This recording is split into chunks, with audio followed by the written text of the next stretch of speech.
So for this week's interview, I thought I'd do something a little bit different and go back into the archives. Most podcasters continue to grow as they podcast, and they hate the idea of going back and listening to their first episode because they're afraid of how their content is going to be and how their audio quality is going to be. My first episode of the Jag Show podcast was 2 years ago, and when I went back and listened, I wasn't thrilled with some of the audio, but for the most part, I thought it was okay. Part of that was my guest. Don Banks is a longtime radio production guy, and he was talking to me from his home studio, so he sounded fantastic. But more importantly, he told an absolutely amazing story, and I figured in this current time of isolation and depression for a lot of folks, a nice uplifting story might be what you need. So today I give you episode 1 of the Jag Show podcast, Don Banks telling the story how at 58 years old, he found his birth family. It is amazing, and I hope you enjoy it.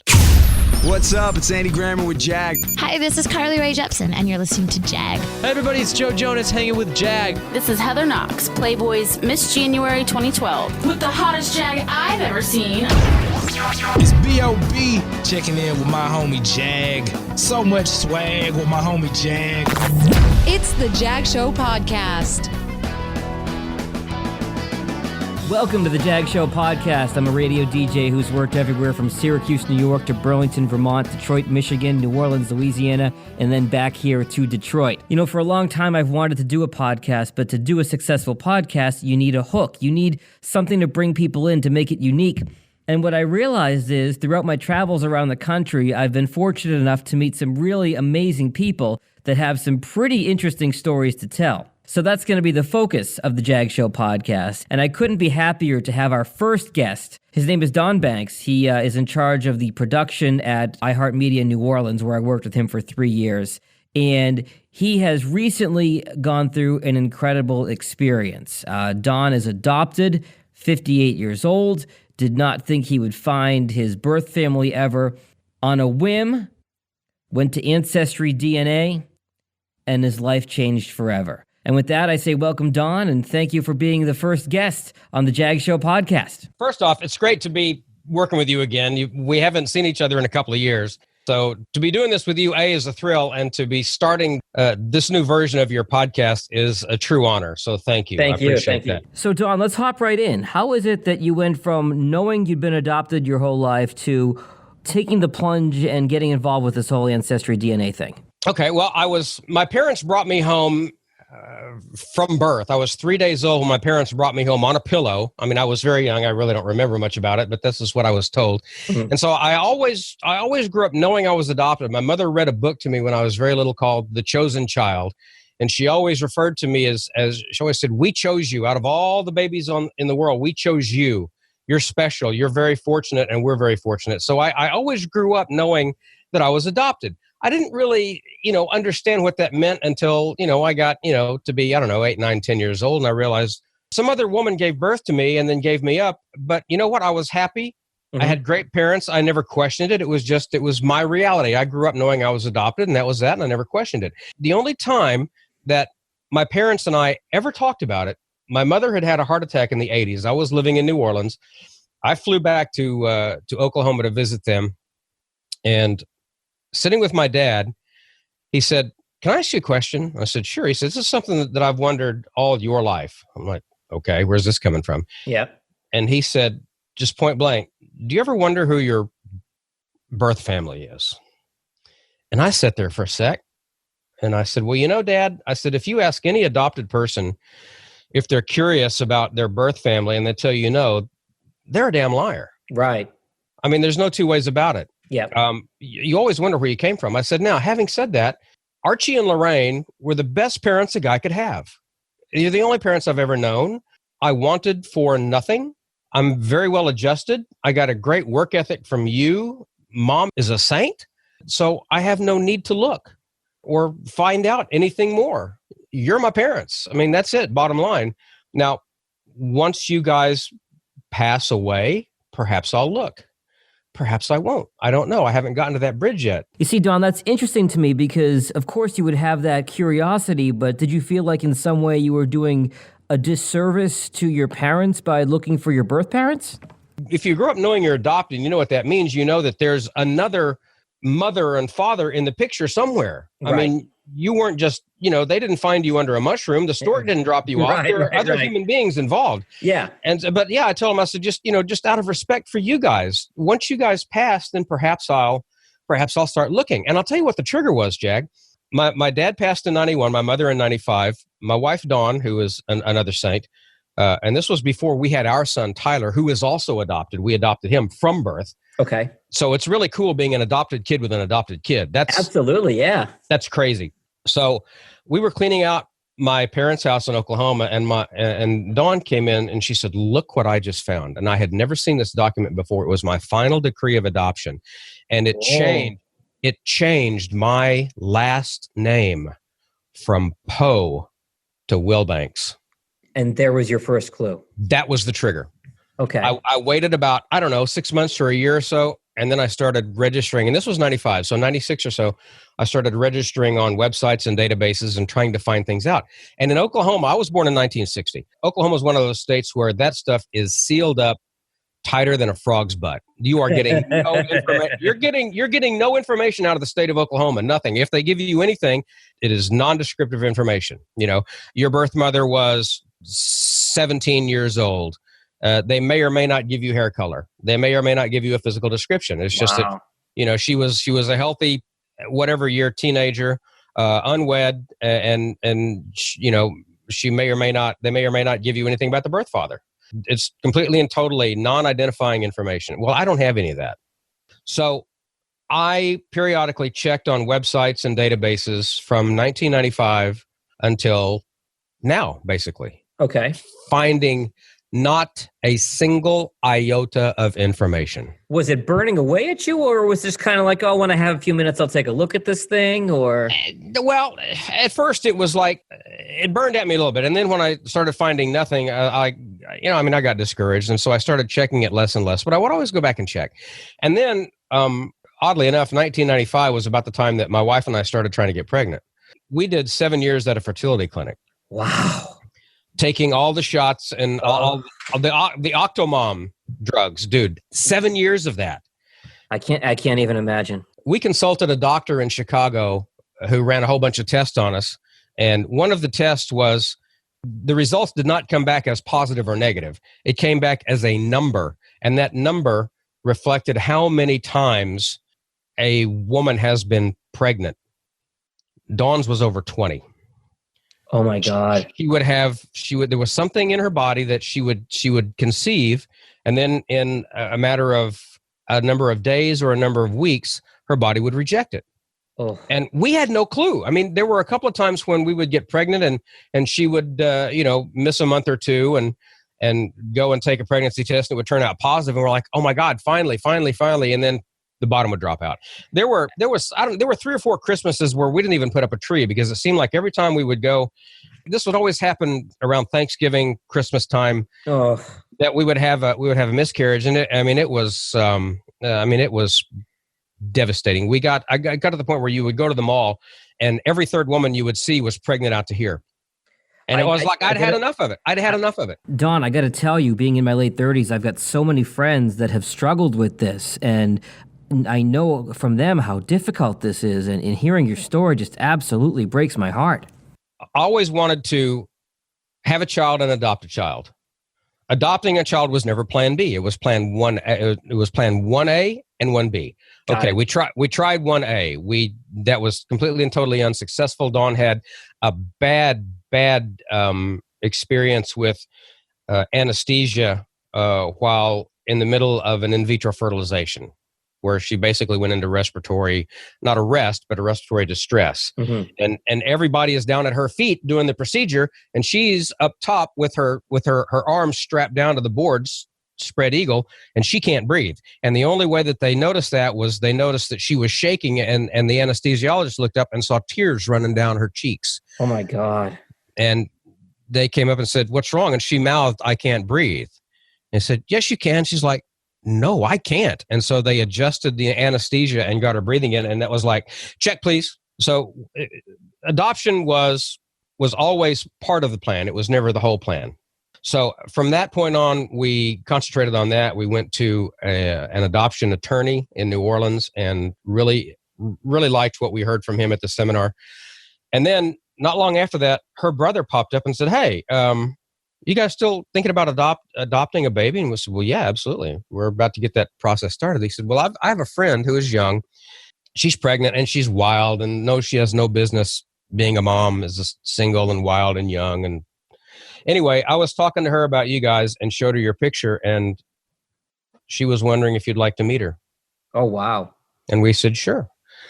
And it was just a perfect fit right away. So we called up the adoption attorney and said, hey, what's the procedure if we bring our own birth parent?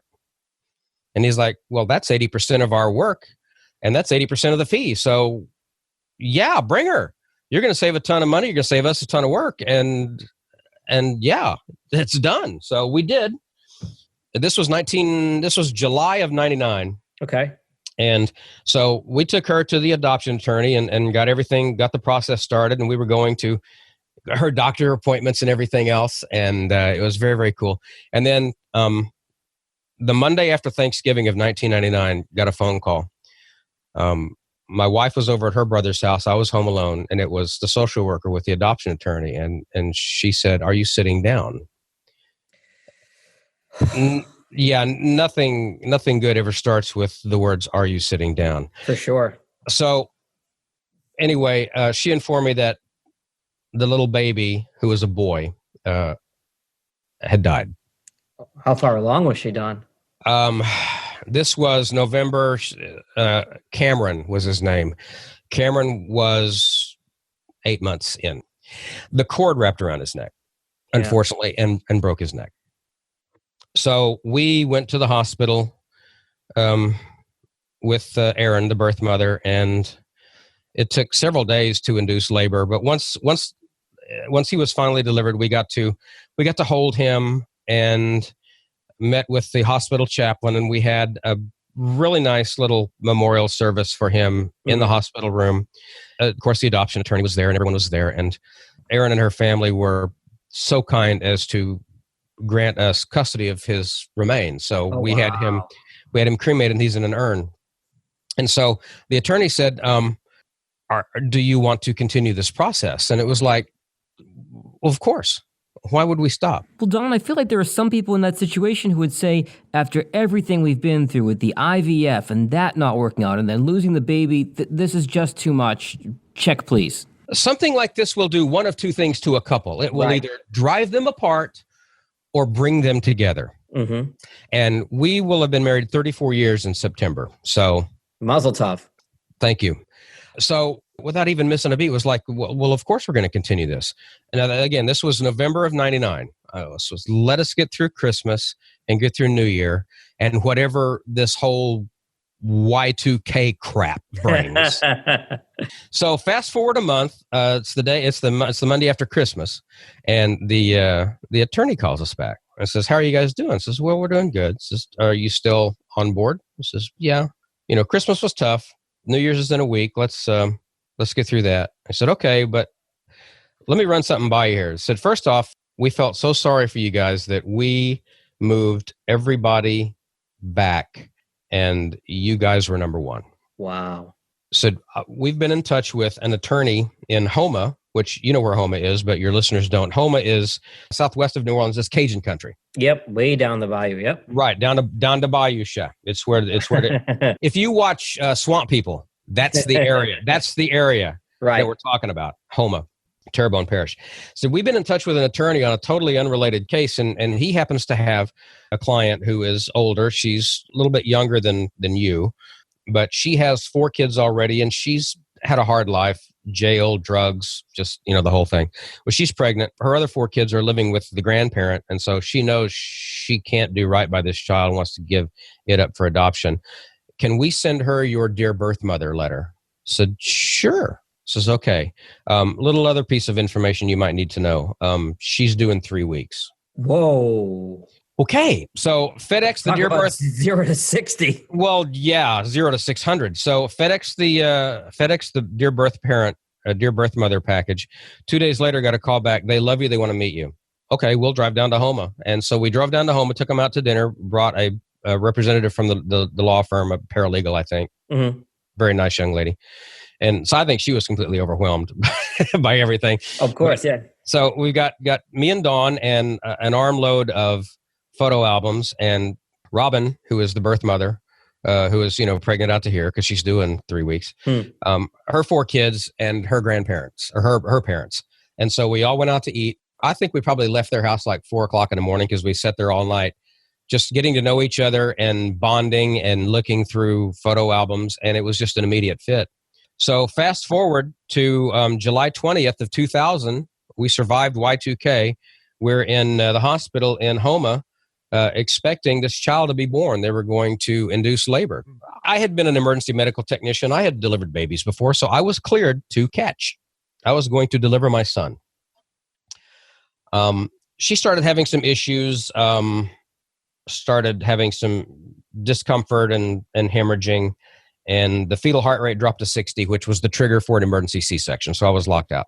We're pacing, and all of a sudden through the door, I hear a baby cry, and I looked at my watch. It was 10:48 a.m., July 20th, 2000.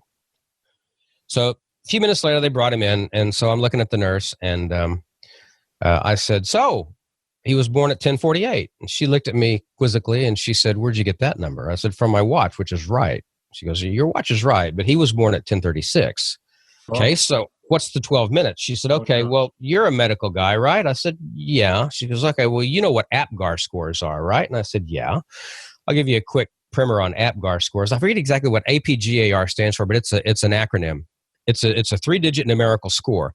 The child is assessed at the moment of birth, at 5 minutes after birth, and at 10 minutes after birth.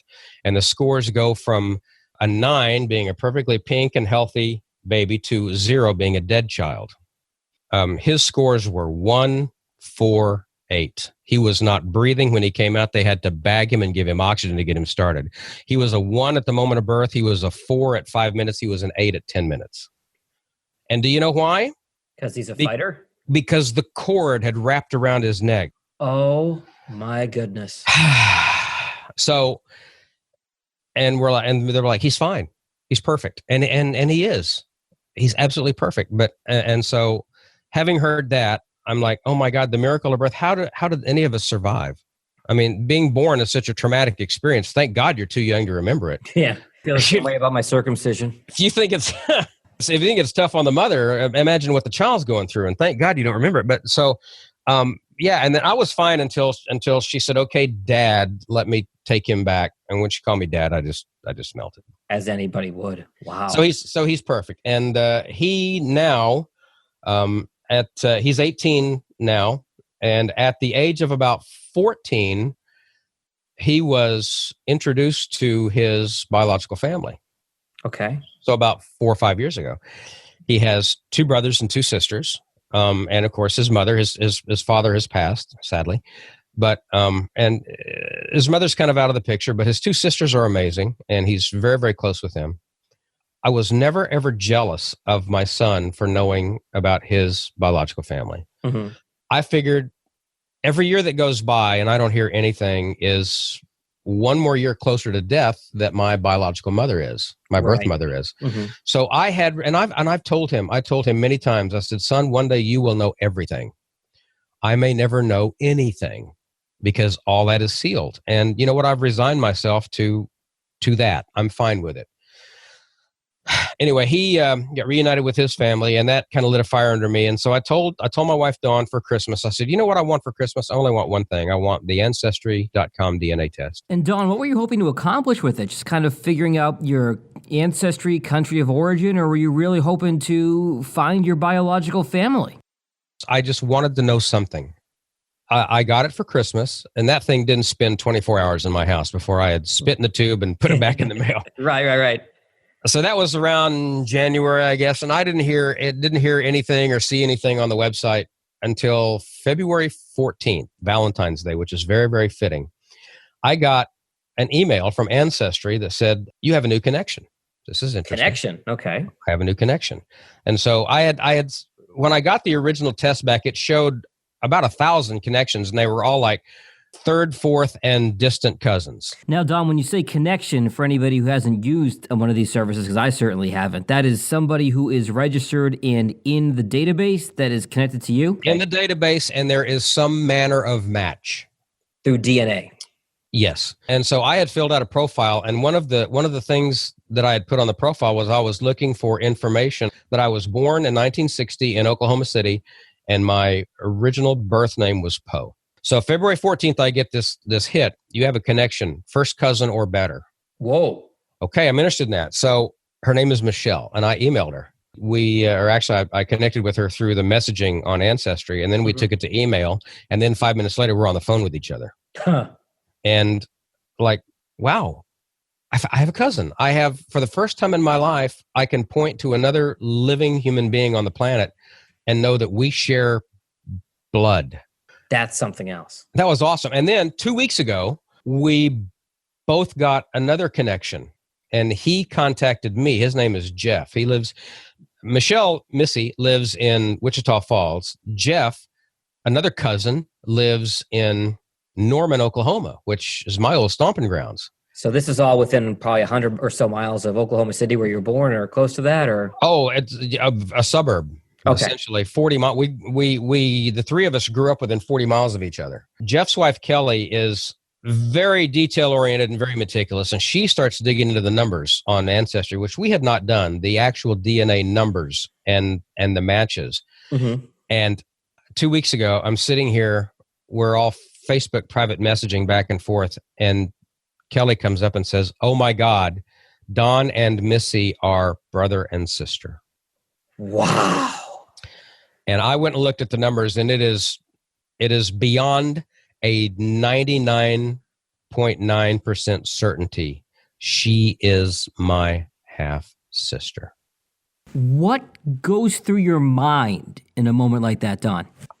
Tears fell out of my eyes. Of course, sure. For the last 2 weeks, I have been alternating between laughing like an idiot and crying like a baby. That seems fair. So I have a sister, and we both have a first cousin. Jeff is our first cousin. Okay. Now, about, I don't know, a week ago, Missy got a hit, and she has a half brother on the paternal side living in Denver. He shares no DNA with me, but he shares as much DNA with her as I share with her.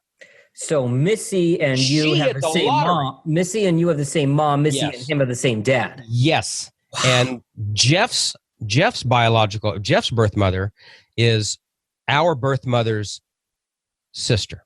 I was born in 1960. They were both born in 63, exactly 3 months apart. So these two girls were pregnant at the same time. The two sisters were pregnant with your half sister and our cousin. Yes. So then Friday, 48 hours ago, basically, or 72 hours ago, through investigations and digging and everything. First off, we had gone through old yearbook pictures on classmates, and we found a picture of a girl named Phyllis Poe. Whoa! Turns out, well, I'm getting ahead of myself. Then we found an obituary notice of an older Poe couple, and it listed 2 daughters and a son. It listed a Phyllis Poe as a daughter, and it listed a Debbie Poe as a daughter. Phyllis is mine and Missy's mother. Debbie is Jeff's mother. So this was your grandparents' obituary? Yes. And if you look at a picture of me and Jeff, we could be brothers. You look at a picture of Jeff and the grandfather, and it is looking at the same person. You take a picture of me at 1 year old and you put it next to Jeff and next to our grandfather, it looks like the same person. More investigation, we found names, addresses, and phone numbers for the 2 Poe girls. And Jeff reached out to Debbie on Sunday. That's his mom, your aunt. Yes, and her response was, "I've been waiting on this day for 54 and a half years." Wow. Unfortunately, Phyllis died 3 years ago. That's your mom. My mother. She had a lot of health issues and had a really rough life. And I'm so sorry that we weren't able to find her. But, it is what it is. So now I went from knowing not another human being on the planet who shares my blood for 57 years to just in the space of since Valentine's Day, finding a sister and a cousin and an aunt. There's other relatives in there as well. And I have a family. And just through seeing on your Facebook and texts and communicating with you the last couple of weeks, the emotion just sort of jumps out of my phone at me. But you haven't heard that. This is the first time you're hearing the story too, which I think is kind of cool. And the thing, I'm so sorry to hear about your mom. I mean, that must have been, after all that work, that must have been really difficult to process. I'm still processing it, to be quite honest with you. Yeah, I'm still, but I have spoke with my Aunt Debbie, and she is amazing. Her husband is amazing. And I have an uncle who lives in Norman. Debbie has a child, I believe a daughter. Here's the really sad part, Jag, is that Phyllis, our mother, Missy and I were the only kids she ever had. Oh. Because she got pregnant again and had a miscarriage. And at that point, they discovered cervical cancer. Wow. And so, in the 60s, the cure for that was a hysterectomy. Sure, yeah. And throughout her life, she had other health issues. She had Crohn's disease, and she died of pancreatic cancer. So she had it very, very, very, very rough. And I'm sorry that we didn't get the chance to meet her and let her know that the two kids that she gave up for adoption, because she thought about it every day. It's just natural. Of course. When Debbie gave up Jeff, she's like, literally, I've thought about you every day. And just in the last few weeks, you've really, really, really been on my mind. And that's, there's so much synchronicity about this whole thing. It's like every time something pops up, it's like, we all do a collective gasp and, oh my God, because it's like, this is like, it's all meant to be. It's like, it's almost like God was looking down and goes, okay, it's about time for y'all to start talking amongst yourselves. Literally. It's a great way to look at it. Yeah. Right. So I went from being resigned to knowing nothing. And I got to tell you, Jag, when my mother passed in 95, I'm in my uncle's house in Oklahoma City with my wife and my aunt. My uncle is my mother's brother, right? And he's the last one remaining. And I talked to him last night and brought him up to date on all this, him and my aunt. And even though I was surrounded by family and people who love me unconditionally, I felt totally and completely alone in the world. Understandable. And now I don't. And that's the one thing that we all kind of have realized now and tell each other is that we'll never be alone again. Don, this is just such an amazing, mind-blowing story. I probably should have given the tissue disclaimer to our listeners before we started. I was trying to avoid that, but it's and even my Aunt Debbie last night, she said, you'll never be alone again. And to hear that is just, it's everything. So if you have even if you're not adopted and you wonder, I would like to learn about maybe where I came from geographically in the world, where my ancestors came from. I found out that my DNA, 70% of it came from England, and then another like 20 some odd percent came from Wales, Scotland, and Ireland, which explains why I own a kilt. You're the reverse of that commercial where the guy says, he was German and Scottish and all that. Yeah. Yeah, I traded them my kilt for lederhosen, which is a cool commercial. But yeah, and so I there's a little bit of Scandinavian in there as well as some trace things, but it also showed where my ancestors migrated from Europe to in the United States, and I never knew any of that because how did they tell that from DNA?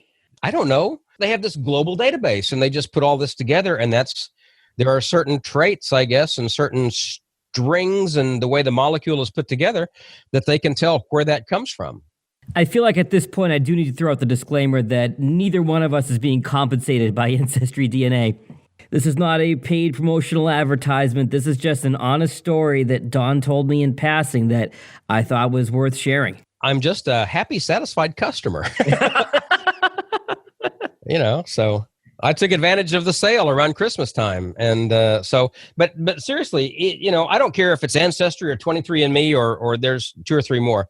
If you wonder anything about where you came from, even if you're researching a family tree, this is where it's absolutely and totally invaluable, even if you're not adopted. Yeah. But so to research your family, if you're like the family historian and you're trying to go back, generation after generation after generation back, do this. I mean, it's amazing. It's not a blood test. It's you pop the top off of a plastic vial, you fill it to the full line with saliva, you seal it up, shake it up until it turns colors, put it in the prepaid box and drop it in the mailbox. And then about 3 to 4 to 6 weeks later, you can go online to your, mine happens to be Ancestry. You can go online and check everything out. And there's a TV show that we thought about going on. It's Ancestry is I think the sponsor or the presenting show, but it's on TLC. It's called Long Lost Family. I think I've seen. It's funny. I saw a commercial for that the other night because my wife watches TLC, and I immediately thought of you when I saw the promo. They're in the 3rd season, and we were actually because we all share the last name of Poe. We refer to ourselves as the Poe folks, and the Poe people. And because there are 3 of us, we're the 3 Pomigos. The jokes just write themselves. Oh, and here's the best one. I turned the word people around to Popel, Poeple. and as it turns out, Kelly, Jeff's wife, knows someone from Germany, and Popel in German is booger. So she calls us boogers. So, yeah. And you know what? That's the kind of teasing that you can only get from family. Exactly. And it's great. And we were all, it's so funny. Missy and I were discussing last night, I guess it was this morning, when we were going to call or it had been last night, we were going to call Aunt Debbie.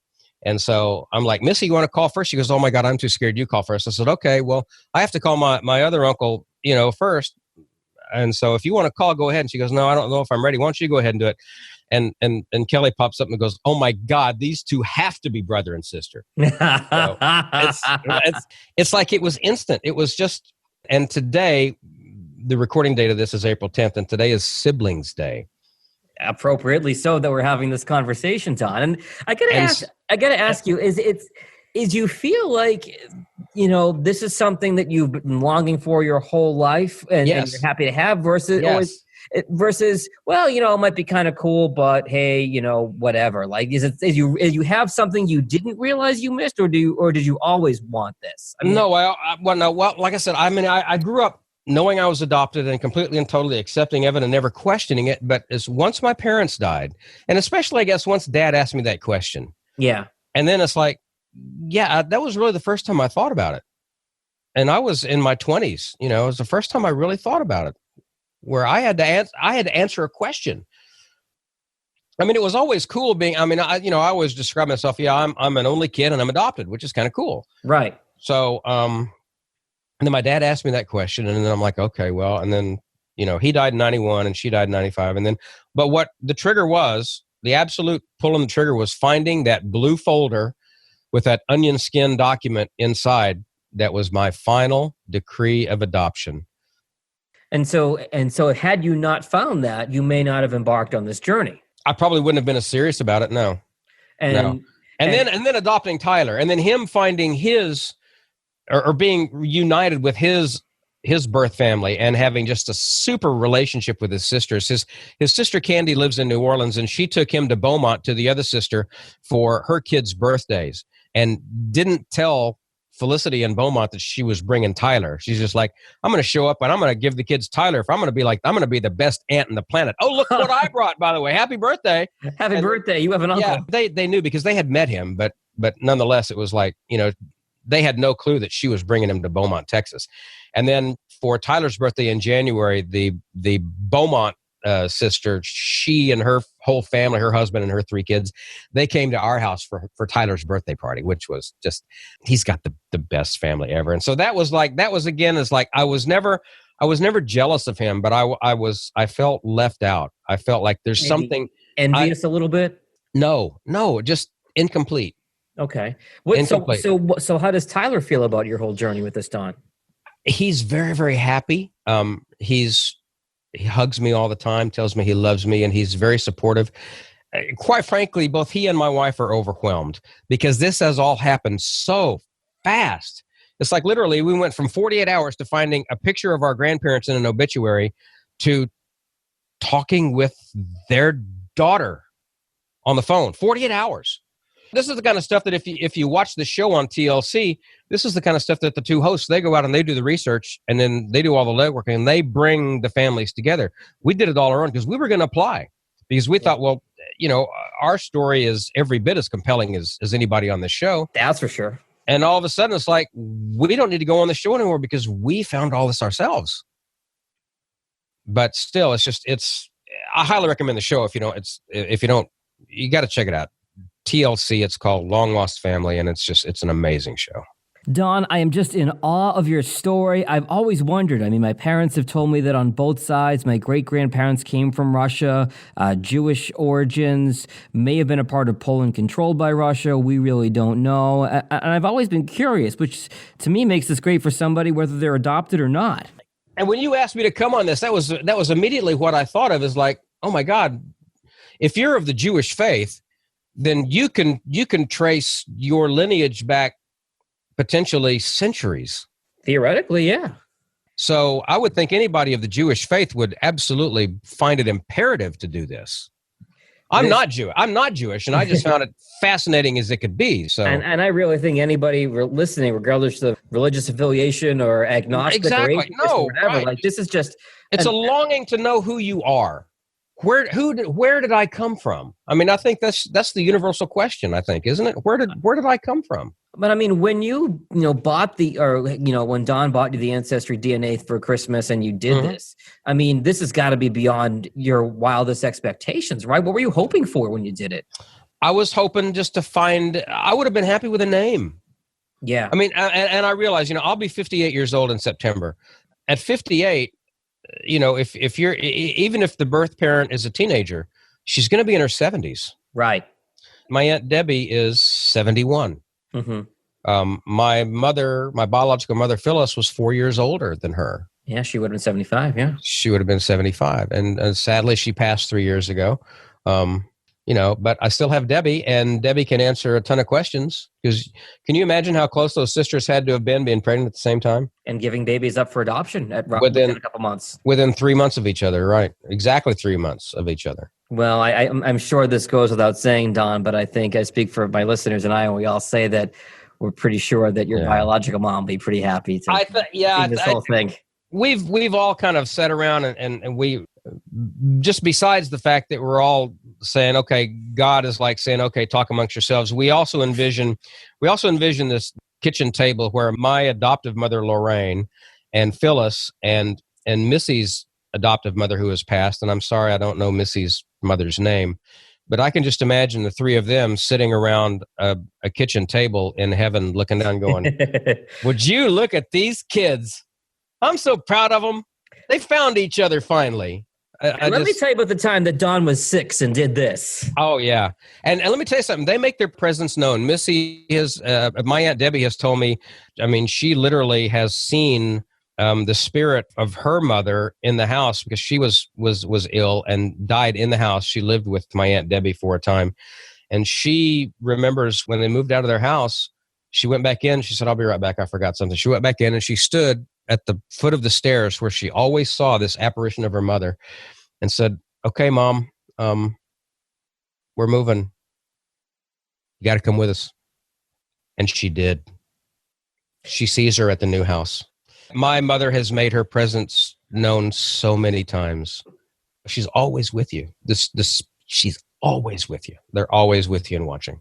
That is an amazing story, Don. And yeah, it's been a roller coaster of emotions just today. And I've learned so many things just in the last few hours that I didn't know when I got up this morning. So it's an evolving story and shall be probably for a long time. Well, Don, I think the obvious question at this point is, are you planning on heading back to Oklahoma to have a reunion with everybody? Yes, it's great because our plans were, and they've been amended now because my Aunt Debbie lives in San Antonio. So this all may happen at Debbie and Dexter's house before. But my 34th wedding anniversary is September 15th. Mm-hmm. my high school reunion is September 21st, which also coincides with my oldest friend, Art, whom I've known since kindergarten. His birthday is that day. Another high school friend of mine that we basically describe ourselves as twin sons of different mothers. We've known each other since first grade. Mike, he's at the same radio station that I started at 40 years ago. Wow. He'll be at the high school reunion as well.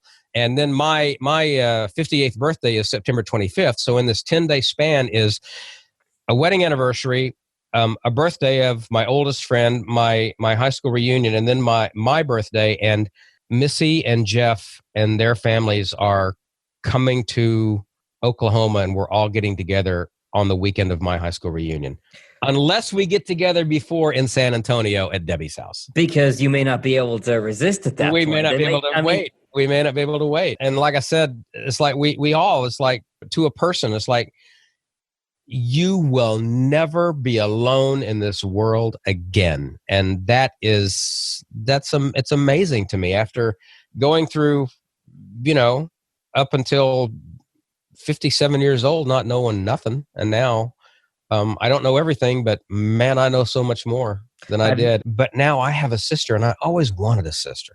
The farmers jingle, we are farmers. Yeah, well, I did one this morning. We are po people.